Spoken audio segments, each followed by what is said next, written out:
David Chen had everything most people dream about. As the CEO of one of the country's fastest-growing tech companies, he lived in a penthouse, drove expensive cars, and made decisions that affected thousands of employees. But lately, something had been bothering him. Sitting in his corner office on the 42nd floor, David would look at the reports his managers sent him. Everything looked perfect on paper. Employee satisfaction scores were good. Productivity was up. Profits were climbing. Yet something felt off. The numbers told one story, but David couldn't shake the feeling that he was missing something important. His company, TechFlow Industries, had started small 15 years ago. Back then, David knew every single employee by name. He'd eat lunch with the warehouse crew and help pack boxes during the holiday rush. But as the company grew to over 5,000 employees, that personal connection had disappeared. Now he barely saw anyone outside the executive floor. One night, after another boring board meeting filled with charts and presentations, David made a decision. He was going to do something his attorney and board members would probably hate. He was going to work undercover in his own company's warehouse for a month. No assistants, no special treatment. Just him, doing the actual work alongside the people who kept his business running. 2 weeks later, David walked into the warehouse facility on the edge of the city. He'd grown a beard, wore his oldest jeans and a plain gray hoodie, and introduced himself as Mike Davis. His fake resume showed warehouse experience from another state, and HR had processed his application just like any other new hire. Nobody knew who he really was. The warehouse was massive, filled with rows and rows of shelves stacked 30 feet high. Forklifts buzzed around, and the constant beeping of scanners created a steady rhythm. David, or Mike as everyone now called him, was assigned to the night shift inventory team. His supervisor, a grumpy man named Tony who looked perpetually tired, showed him the basics and handed him a scanner. "Keep up with the pace," Tony muttered. "We've got quotas to meet and I don't have time for hand-holding." That first night nearly broke David. His back ached from lifting boxes. His feet hurt from walking miles across concrete floors. By his lunch break at midnight, he could barely keep his eyes open. This was what his employees did every single night. He'd approved the warehouse budget and policies from his comfortable office, but he'd never actually understood what the job required. During his break, David sat in the employee lounge, a cramped room with flickering fluorescent lights, a few vending machines and tables that had seen better days. The coffee was terrible. The microwave looked like it hadn't been cleaned in months. He made a mental note, feeling embarrassed. He'd spent $20,000 on a fancy espresso machine for the executive floor, but the people doing the hardest work in his company had this. As he sat there, trying to massage the pain out of his shoulders, he noticed a woman walk in. She looked to be in her mid-30s, wearing the same warehouse uniform as everyone else. Her dark hair was pulled back in a ponytail, and despite the late hour, she moved with purpose. She carried a large bag over her shoulder and headed straight to the bathroom. David didn't think much of it at first. He closed his eyes for a moment, just trying to rest. But then he heard water running in the bathroom, and it didn't stop. Curious, he stood up and walked toward the hallway where the restrooms were located. That's when he saw something that would change everything. The women's restroom door was propped slightly open, and through the gap, David could see the woman standing at the sink. But she wasn't washing her hands. She was washing clothes, children's clothes, a small pink shirt, tiny jeans, and what looked like a school uniform. She scrubbed the clothes with hand soap, wringing them out carefully, her movements practiced and efficient. This clearly wasn't the first time she'd done this. Next to the sink sat a young girl, maybe 7 or 8 years old, with her mother's same dark hair. The child was hunched over a notebook, doing homework on the bathroom counter. David felt like he'd been punched in the stomach. He quickly stepped back, not wanting to intrude, but the image was burned into his mind. One of his employees was washing her kids' clothes in a bathroom sink. At 11 o'clock at night, while working a shift at his warehouse, he returned to his table, his mind racing. The terrible coffee sat forgotten in front of him. All he could think about was that scene. Why was she washing clothes here? Why was her daughter with her at work? What circumstances had led to this moment? About 10 minutes later, the woman emerged from the bathroom, her daughter trailing behind her. The girl carried the damp clothes in a plastic grocery bag. They sat at a table across from David, and the woman pulled out a small container of leftovers, which she heated in the microwave. She split the single portion with her daughter, giving the girl the larger half. David pretended to look at his phone, but he was watching them from the corner of his eye. The woman helped her daughter with math homework between bites of food. She smiled and encouraged the girl, making it seem like everything was normal. Like doing homework in a warehouse break room at midnight was just another Tuesday. "You're doing so good, sweetie," the woman said softly. "Just 3 more problems, then you can rest until Mama's shift is done, okay?" The little girl nodded, rubbing her eyes. "Okay, Mama, when can we get the washing machine fixed?" The woman's smile faltered for just a second. "Soon, baby. Mama's waiting for the next paycheck, remember? Just a couple more weeks. But my gym uniform smells bad." The kids at school said something. David watched the mother's face, and he saw something that broke his heart. Shame. Pain. The desperate attempt to hide both from her child. "We'll wash it extra good tonight, okay? With a nice soap from the dispenser. It'll smell like flowers," the woman said brightly, though her voice cracked slightly. "Those kids don't know anything. You're the smartest, cleanest, most beautiful girl in that whole school." The daughter smiled, reassured, and went back to her homework. But the mother's hands were shaking slightly as she helped her child with the next math problem. David felt sick. Not from the bad coffee, but from the realization that was slowly dawning on him. This woman worked for him. He paid her salary, and somehow that salary wasn't enough for her to afford a working washing machine. Wasn't enough to afford childcare during her night shift. Wasn't enough for her to have a life that didn't involve washing clothes in a public bathroom. When break ended, David walked back to his station, but he couldn't focus. He kept making mistakes with his scanner, earning annoyed looks from Tony. Finally, Tony pulled him aside. "Look, Mike, I get that you're new, but you need to focus. This isn't that complicated. Just scan the items and put them in the right bins." "Sorry," David muttered. "Hey, can I ask you something? That woman who was in the break room, the one with the kid, does she always bring her daughter to work?" Tony shrugged. "Lisa? Yeah, sometimes. Babysitter situation fell through a few months back, I think. She can't afford the good daycare centers, and the cheap ones won't take kids this late at night, so she brings the kid with her. HR doesn't officially allow it, but I look the other way. Lisa's one of my best workers. Never complains, always picks up extra shifts. She needs this job. Has she asked for a raise? Or a different shift, maybe?" Tony laughed bitterly. "Everyone's asked for raises. Corporate keeps saying there's no budget for it. And day shifts? Those go to people with seniority. Lisa's only been here 4 years. She's got at least 6 more years before she'd qualify for day shift. And even then, it's not guaranteed. 4 years. This woman had been working here for 4 years, and she still couldn't afford basic necessities."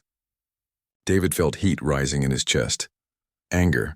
At himself, at his managers, at the whole system. "What about advancement opportunities?" David asked. "Like, could she become a supervisor or something?" Tony gave him a strange look. "You ask a lot of questions for a new guy. But no, probably not. Management positions usually go to people who, fit the culture better. Lisa's great at the work, but she's got the kid situation. Takes time off for school stuff, doctor appointments. Management wants people who can be here anytime, no questions asked." David wanted to scream. This was exactly the opposite of everything he thought his company stood for. When he'd written the company's mission statement, it included words like family-friendly and equal opportunity, but clearly, those were just words on the website. Over the next week, David made it his mission to learn everything he could about Lisa. He never spoke to her directly, not wanting to intrude, but he watched and listened. He learned that she worked at the warehouse 4 nights a week and cleaned office buildings on weekends. Her daughter, Mia, was in 2nd grade at the local elementary school. They lived in a small apartment about 20 minutes away. He learned that Lisa had applied for a supervisor position twice in the past 2 years. Both times she'd been passed over. The first time the job went to Tony's nephew, who'd just started 3 months earlier. The second time, it went to someone who, according to break-room gossip, was friends with the warehouse manager. He learned that Lisa always volunteered to help train new employees, even though she didn't get paid extra for it. She'd helped David himself on his 3rd day when he couldn't figure out the inventory system. "Here, let me show you," she'd said kindly, demonstrating the scanner. "It's confusing at first, but you'll get it. Don't let Tony intimidate you. He acts tough, but he's really just stressed about quotas." She had a warmth about her, a genuine kindness that made everyone around her feel a little better. Other workers would come to her with problems, and she always had time to listen. During breaks, if someone forgot their lunch, Lisa would share whatever she had, even if it meant she went hungry. One night, David overheard a conversation that made his blood boil. Two supervisors were talking near the loading dock, not realizing he was around the corner. "Did you see Lisa's request for Thursday off? For her kids' school thing," one of them said. "Yeah, I denied it. She's already taken too much time off this year for that brat. Warehouse manager says we need to document this stuff. Make it harder for her to claim any overtime or benefits. She's costing too much as it is." "Good. Maybe she'll quit and we can hire someone without all the baggage." They laughed and walked away. David stood there frozen, his fists clenched so tight his nails dug into his palms. These people worked for him. They were supposed to be implementing his values, his vision. Instead, they were actively working against employees like Lisa, making their lives harder, denying them basic dignity. That night, as his shift ended and the sun was starting to rise, David sat in his car in the parking lot. He watched Lisa walk to an old sedan with a dented bumper. Little Mia was asleep in her arms, and Lisa struggled to open the car door while holding her daughter. David almost got out to help, but he stopped himself. She didn't know who he was, and he wasn't ready to reveal that yet. But he was ready for something else. He pulled out his personal phone and sent a message to his executive assistant. "Schedule an emergency meeting with all senior leadership for Monday morning. 8 a.m. sharp, non-negotiable. And pull every file we have on employee compensation, benefits, and promotion practices for the warehouse division." David started his car and drove toward his penthouse. But for the first time in years, the luxury felt wrong. Empty. While he'd been living in comfort, people like Lisa had been struggling just to survive, working for a company he'd built, following rules he'd approved without understanding their real impact. He'd come to the warehouse thinking he'd learn about operations and efficiency. Instead, he'd learned that he'd failed. Failed as a leader, failed as a human being who claimed to care about people. But failures could be fixed, problems could be solved, and David was very good at solving problems. The question was, would he have the courage to solve this one, even if it meant admitting how wrong he'd been? As he walked into his apartment, David looked at himself in the mirror. The beard, the tired eyes, the aching muscles. He looked different than he had a week ago. But more importantly, he felt different. He'd seen the truth, and now there was no going back to the comfortable ignorance of his corner office. The undercover experiment had only just begun, but David already knew how it would end. With change, real change. The kind that made a difference in people's actual lives, not just in quarterly reports. He thought about Lisa washing clothes in that sink, about Mia doing homework on a bathroom counter, about all the other employees he hadn't yet met who were probably struggling in ways he couldn't imagine. Monday morning's meeting was going to be very interesting, but first he had 2 more weeks undercover, 2 more weeks to gather evidence, to understand the full scope of the problem, to prepare for the fight he knew was coming, because some things were worth fighting for. And dignity, fairness, and basic human decency were at the top of that list. David's second week undercover started with a determination to dig deeper. He wasn't just observing anymore. He was investigating. Every conversation, every interaction, every policy he encountered was now being examined through a completely different lens. On Monday night, he arrived at the warehouse early and sat in his car, watching employees arrive for the night shift. He saw Lisa pull up in her old sedan, Mia asleep in the back seat. Lisa gently woke her daughter, helped her out of the car, and they walked hand in hand toward the employee entrance. The little girl clutched a worn backpack and a small blanket, but Lisa wasn't the only one struggling. David noticed other patterns too. A young guy, couldn't have been more than 22, limped slightly as he walked from the bus stop. No car. Another woman juggled 3 bags, including what looked like textbooks. She was probably working and going to school at the same time. These weren't just employees. They were real people with real lives, real problems, real dreams that were being held back by something. And that something, David was starting to realize, was the very company he'd built. Inside, David clocked in and headed to his station. But before the shift officially started, he noticed something unusual. The warehouse manager, a man named Phil Anderson, was walking through the facility with 2 other men in business suits. They were taking notes and nodding as Phil pointed to different areas. David kept his head down but listened carefully as they passed near his section. "We've managed to keep labor costs down by at least 12% this quarter," Phil said proudly. "The key is controlling overtime and being strategic about raises. Most of these workers don't know what they're actually worth in the market, so we can keep wages lower than competitors." One of the suited men chuckled. "Smart. What about turnover?" "It's higher than we'd like, but that's actually not terrible for us. Means we can keep bringing in new people at base pay, instead of giving raises to existing staff. Plus, the newbies work harder because they're trying to prove themselves." David felt his jaw clench. This man was literally bragging about underpaying people, about taking advantage of employees who were just trying to survive. And these other men, probably from corporate headquarters or maybe consultants, were congratulating him for it. The shift started, and David threw himself into the work. His body was getting used to the physical demands, though he still felt exhausted by the end of each night. But tonight he had a different goal. He needed to talk to more people, understand their situations, figure out just how widespread the problems really were. During the first break, David sat next to an older man named Carlos who'd been working at the warehouse for almost 8 years. 8 years? Wow, you must have seen a lot of changes, David said casually. Carlos laughed, but there was no humor in it. Changes? Sure. The quotas keep going up, the pay stays the same, and the promises about advancement keep being broken. But hey, I need the health insurance. My wife's got diabetes and the medication costs a fortune. Have you ever applied for management positions? 3 times. Never even got an interview. They always hire from outside or give it to someone who knows someone. I've trained half the supervisors we have now, but apparently I'm not management material. Carlos shook his head. I stopped trying. Just doing my time until I can retire in, God willing, another 12 years. David made mental notes. Carlos wasn't alone in his frustration.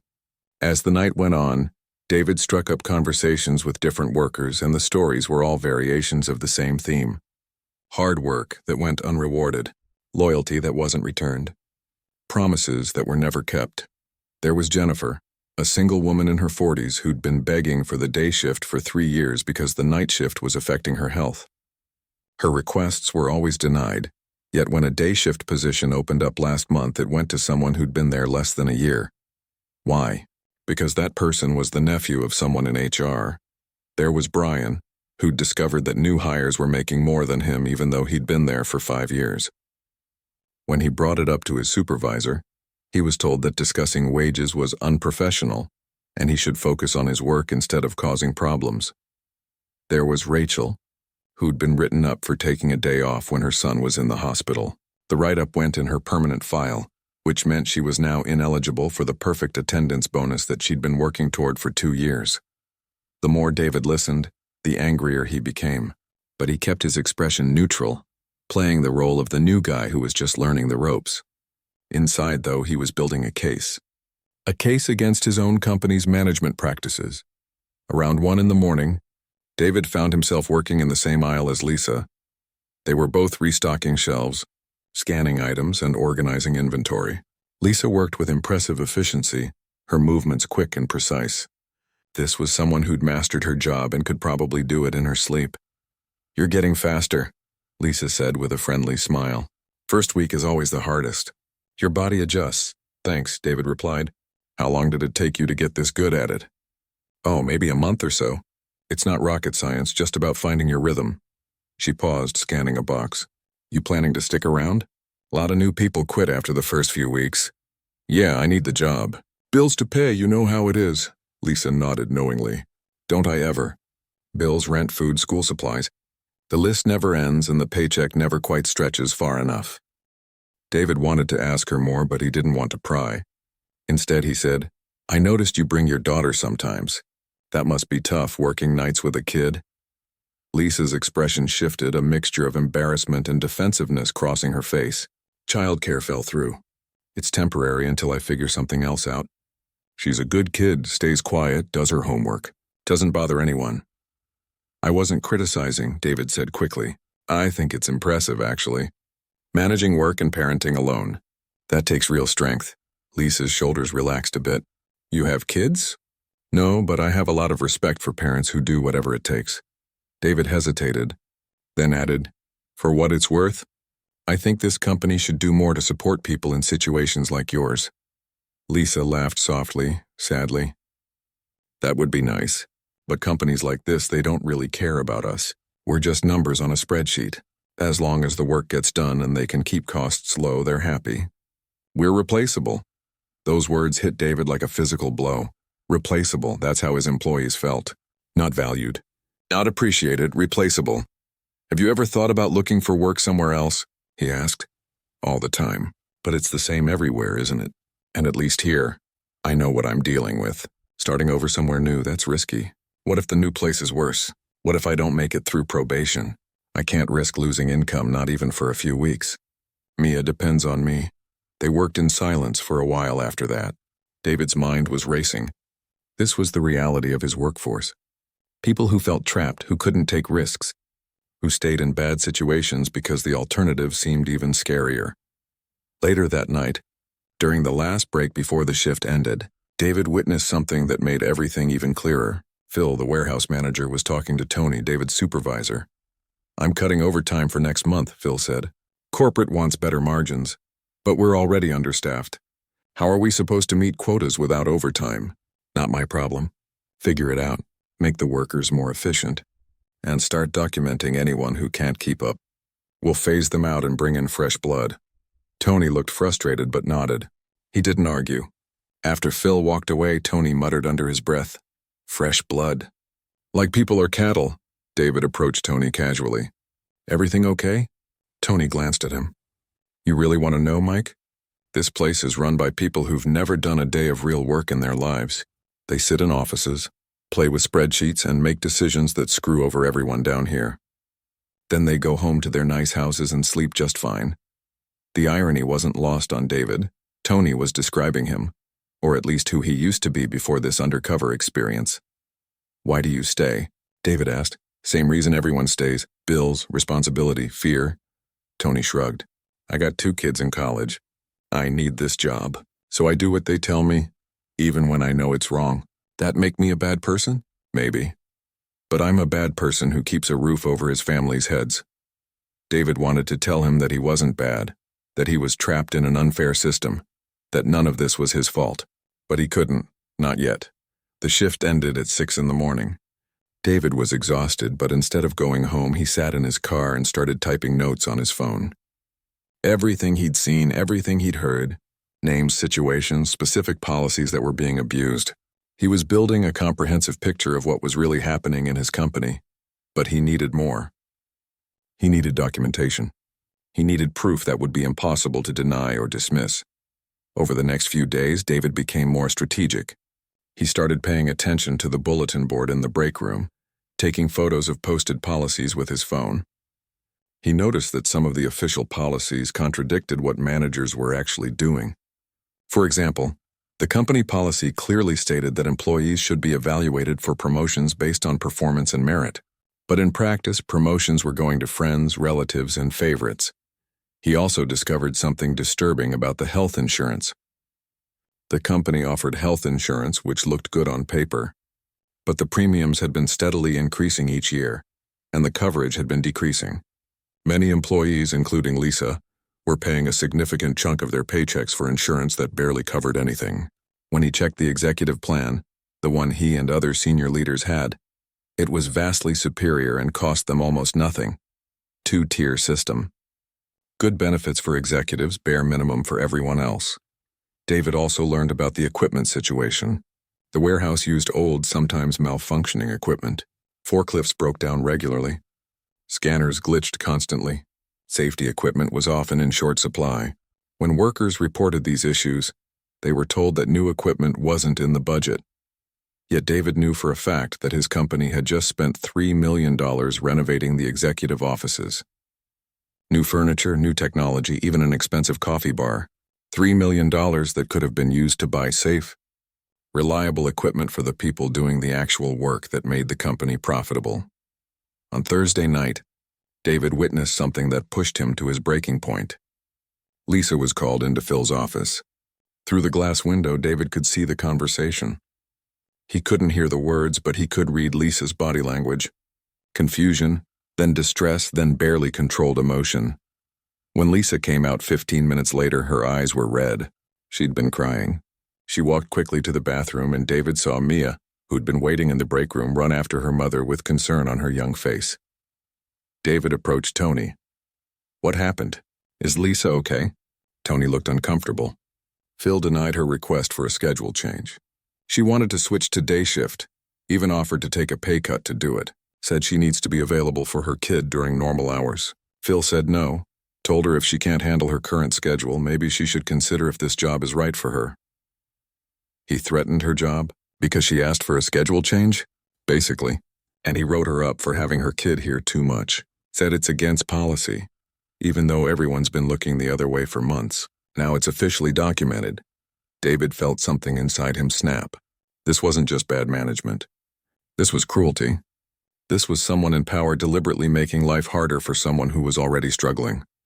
He excused himself and went to his car. He didn't trust himself to stay in that building without revealing who he really was and firing Phil on the spot, but he couldn't do that, not yet. He needed to handle this the right way, systematically, so that the changes would stick and not just be temporary fixes. In his car, David made several calls, first to his attorney, then to his executive assistant, then to the head of HR. He was careful not to reveal that he was at the warehouse, but he asked pointed questions about policies, procedures, and oversight. What he learned horrified him. The HR department had received complaints about Phil before. Multiple complaints, but nothing had been done because Phil consistently hit his numbers. The warehouse was profitable under his management, so his behavior was overlooked. Profit over people. That was the real company motto, even if it was never written down. David also discovered that there was an employee assistance program that he'd approved funding for 3 years ago. It was supposed to provide emergency financial help, childcare assistance, and counseling services. But when he asked how many employees had used it, the number was shockingly low. "Why isn't it being used?" David asked. "Most employees don't know about it," the HR director admitted. "The information is technically available on the company portal, but we don't actively promote it." "Why not?" The managers were concerned it would create dependence and too many requests for help, so they'd hidden it. They'd taken money meant to help struggling employees and essentially buried it because they didn't want to be bothered with helping people. David ended the call and sat in his car as the sun rose over the city. Around him, the night shift workers were leaving, heading to their cars, to their homes, to grab a few hours of sleep before they had to face whatever challenges filled their days. He saw Lisa walking to her car, holding Mia's hand. The little girl looked up at her mother and said something that made Lisa smile, despite what had clearly been a terrible night. That resilience, that ability to smile for your child even when everything felt hopeless, that was strength. David started his car and drove toward his apartment, but his mind was already at Monday's meeting. He had 2 more nights of work left in his undercover stint, but he already had enough evidence, enough stories, enough proof that his company had lost its way completely. The question now wasn't whether to make changes. It was how big those changes needed to be. And David was starting to think that nothing short of a complete overhaul would actually fix the problems he'd uncovered. Some people might lose their jobs over this. Phil certainly would. Probably others in management too. There would be resistance from people who benefited from the current system. The board might push back on the costs of implementing better policies. But David didn't care. He'd built this company from nothing, and he wasn't going to let it become the kind of place that crushed people like Lisa. The kind of place where working hard meant nothing, where loyalty wasn't rewarded, where human dignity came second to profit margins. 2 more nights, then everything would change. Friday night. David's last shift undercover. He walked into the warehouse with mixed feelings. Part of him was relieved this experiment was almost over. His body ached constantly now, and the emotional weight of what he'd witnessed was exhausting. But another part of him felt guilty about leaving. These people would still be here Monday night and the night after that, facing the same struggles while he returned to his comfortable life. The shift started like any other. David clocked in, grabbed his scanner, and headed to his section. But tonight felt different. There was tension in the air that he couldn't quite identify at first. Then he found out why. Phil, the warehouse manager, had announced new policy changes effective immediately. The break room would now be monitored by cameras. Employees could no longer have family members on the premises at any time, for any reason. Anyone caught violating this rule would face immediate termination. Everyone knew who this was aimed at. Lisa. David saw her standing near the time clock, her face pale. Little Mia wasn't with her tonight. Lisa must have scrambled to find someone to watch her daughter, probably at the last minute, probably paying money she didn't have. Tony walked past David, muttering angrily. This is garbage. Phil's just being vindictive because Lisa made him look bad when she filed that complaint with HR last week. She filed a complaint? David asked. Yeah, about the schedule change denial and the write-up. Went over Phil's head straight to corporate HR. Phil's been in a rage ever since. Tony shook his head. She's got guts, I'll give her that. But she probably just made things worse for herself. David's chest tightened. Lisa had done exactly what she should have done. She'd used the proper channels to report unfair treatment, and instead of the situation improving, she was being punished for it. This was retaliation, plain and simple, and it was illegal. The shift progressed, but David couldn't focus. He kept thinking about what would happen Monday when he revealed the truth. Would it be enough? Would he actually be able to fix this mess? Or would the changes he implemented just be temporary, forgotten once the initial outrage died down? Around midnight during the break, David sat in the lounge and watched the dynamics between employees. People were angry about the new policies. Conversations were heated, but underneath the anger was fear that if they spoke up too loudly, they'd be next on Phil's target list. That's when David noticed Lisa sitting alone at a corner table. She wasn't eating. She just sat there staring at her phone, her expression a mixture of worry and exhaustion. David made a decision. He walked over to her table. Mind if I sit? Lisa looked up, surprised, then shrugged. Sure, misery loves company, right? David sat down. For a moment, neither of them spoke. Then Lisa let out a long breath. Sorry, I'm not great company tonight. Just dealing with some stuff. The new policy? David asked gently. Lisa's jaw tightened. Among other things. Had to leave my daughter with a neighbor I barely know. Had to pay her $40 that I really can't afford. And for what? Because I asked to be treated fairly? Her voice cracked slightly. I just wanted a chance to work during the day, to be home when my kid gets out of school, to not have to choose between my job and being a mother. That's not too much to ask, David said quietly. Apparently it is. Lisa rubbed her eyes. You want to know the worst part? I actually believe the company values they talk about on the website. You know, family-friendly workplace, equal opportunities, we value our people. I thought if I worked hard enough, if I was loyal enough, things would get better. But it's all just words. Pretty words that mean nothing. David felt each sentence like a physical blow. Those were his words. He'd written that mission statement. He'd approved that website copy. And to this woman, to probably hundreds of other employees, they were just lies. What if things could change? David asked. What if someone in power actually listened? Lisa laughed, but there was no joy in it. People in power don't listen to people like me. We're invisible to them. They see numbers, productivity rates, labor costs. They don't see real people with real problems. She paused, then added softly, I'm sorry. You seem like a good guy, and here I am dumping all my problems on you. You've got your own stuff to deal with. Don't apologize. You deserve to be heard. Lisa looked at him for a long moment, and David saw something flicker in her eyes. Maybe hope. Maybe just appreciation that someone was listening. Thanks, Mike. That means more than you know. The break ended and they returned to work. But as David scanned items and moved boxes, his mind was elsewhere. He was thinking about Monday's meeting, about what he needed to say, about how to make sure that Lisa's voice and the voices of all the other employees like her were finally heard by the people who needed to hear them. Around 2 a.m, something happened that changed everything. David was working in one of the back sections of the warehouse when he heard a commotion, raised voices, then someone shouting for help. He dropped his scanner and ran toward the sound. He found a crowd gathered near the loading dock. In the center, Lisa was kneeling on the ground, her phone pressed to her ear, her face stricken with terror. She was talking to someone, her voice shaking. I'm coming right now, Mrs. Chen. I'm leaving work right now. Please, just make sure she keeps breathing. Yes, I'm calling 911 as soon as I hang up. David pushed through the crowd. What happened? Another worker, Jennifer, answered. Her daughter, having some kind of breathing attack. The neighbor called, said it's bad. Lisa stood up, tears streaming down her face. She looked around desperately, spotted Tony. I have to leave. Right now. My daughter can't breathe. Her inhaler, I think it's empty and she's having an asthma attack. Tony looked torn. Lisa, if you leave in the middle of shift without approval, that's grounds for— I don't care. Lisa's voice broke. My daughter might be dying. You can fire me, write me up, whatever. I'm leaving.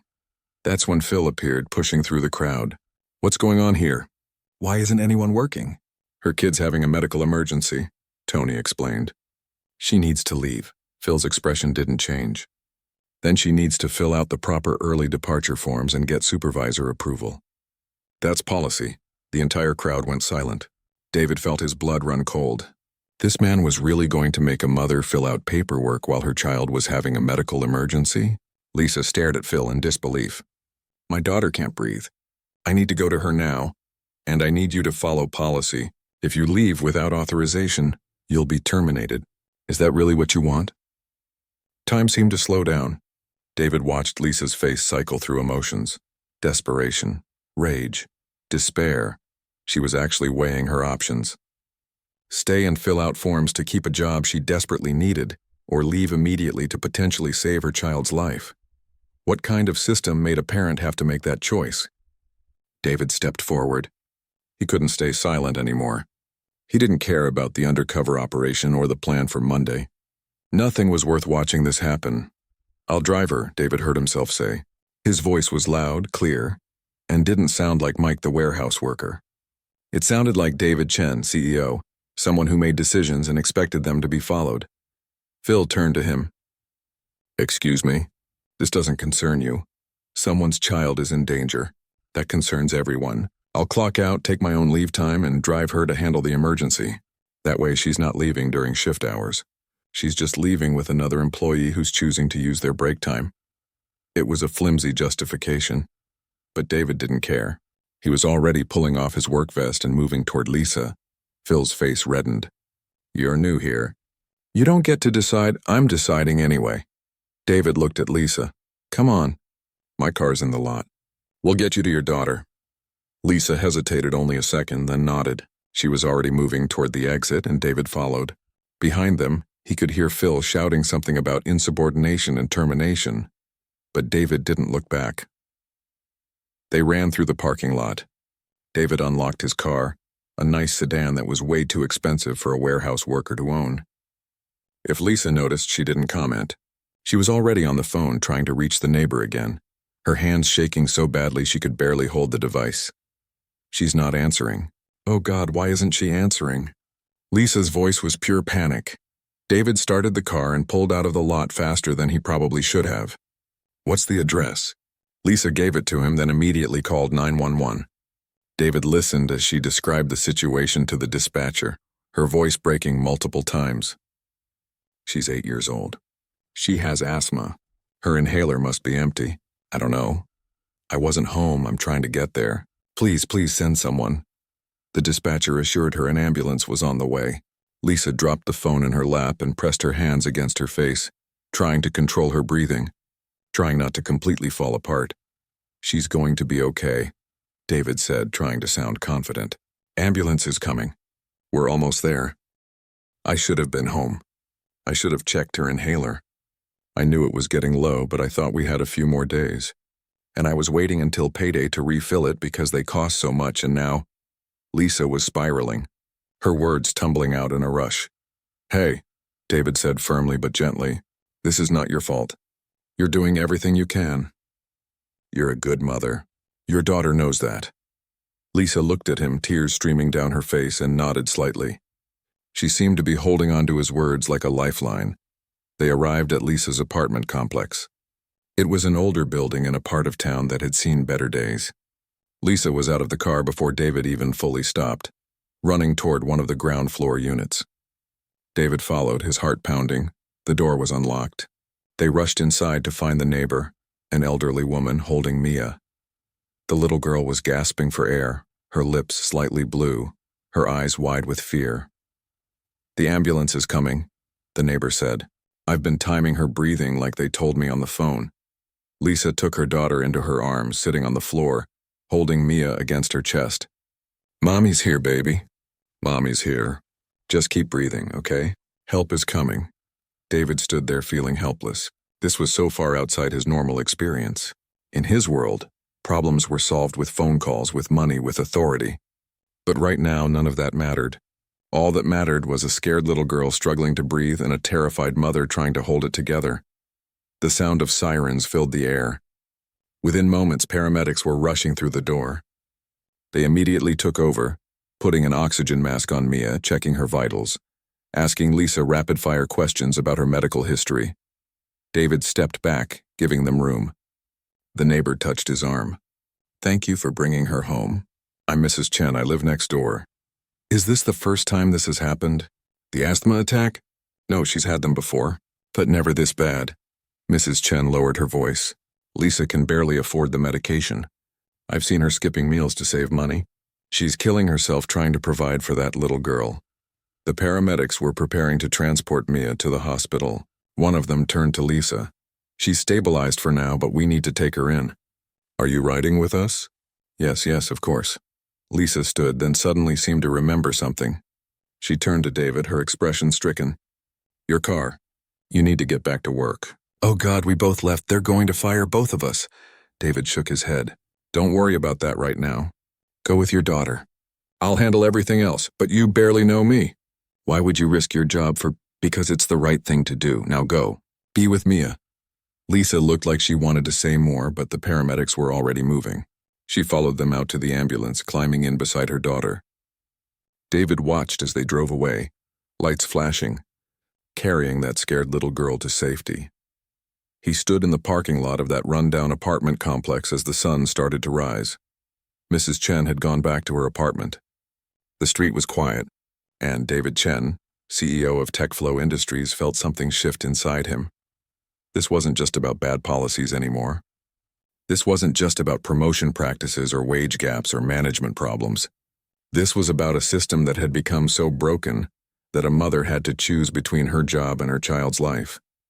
That a little girl couldn't breathe because her family couldn't afford medication.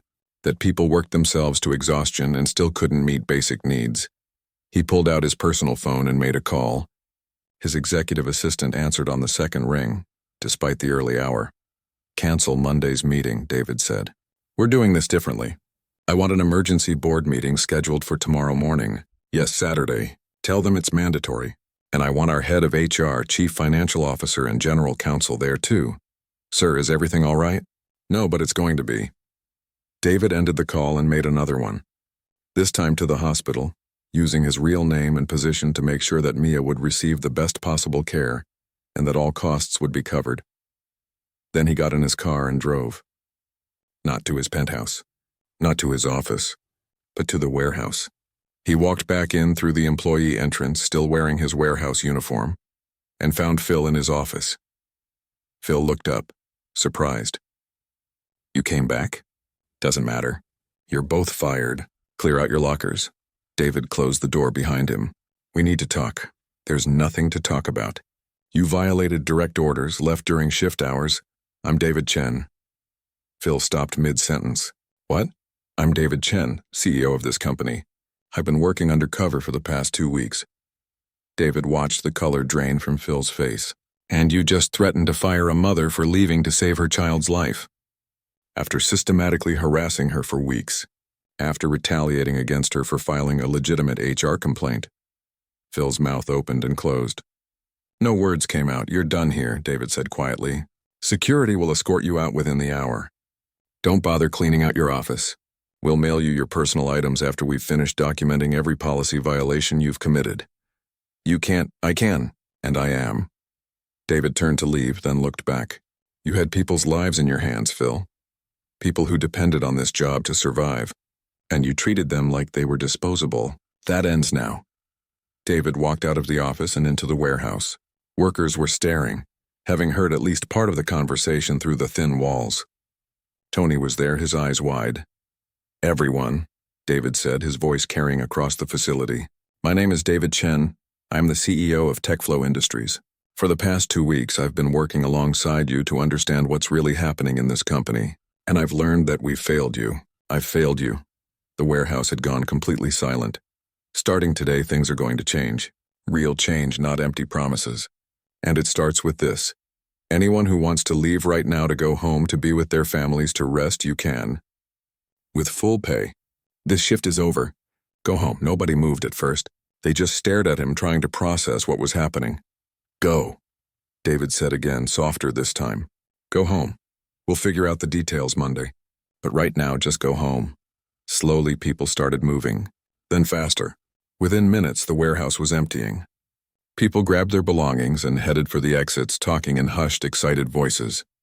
Tony approached David last. Is this for real? It's for real. What about Lisa?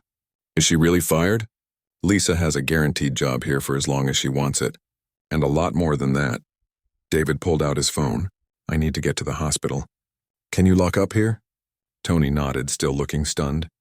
Yeah, I can do that. David walked out into the early morning light. He was exhausted. His body hurt. His mind was reeling. But he also felt something he hadn't felt in years. Purpose. Real purpose. Monday would bring challenges. The board might push back. Some executives would resist. Change was never easy. But in this moment, driving toward the hospital to make sure that a little girl and her mother were okay, David knew one thing for certain. Everything was about to change. David walked into the hospital's emergency department still wearing his warehouse uniform. The receptionist looked up, ready to direct him to registration, but he spoke first. I'm looking for a patient who came in about an hour ago. 8-year-old girl, asthma attack. Her mother's name is Lisa Martinez. The receptionist checked her computer. Are you family? I'm her mother's employer. I need to make sure they're both okay, and that all medical expenses are covered. Something in his tone made the receptionist look at him more carefully. She made a quick phone call, spoke quietly to someone, then hung up. Room 7. Down the hall, take a left. David found the room easily.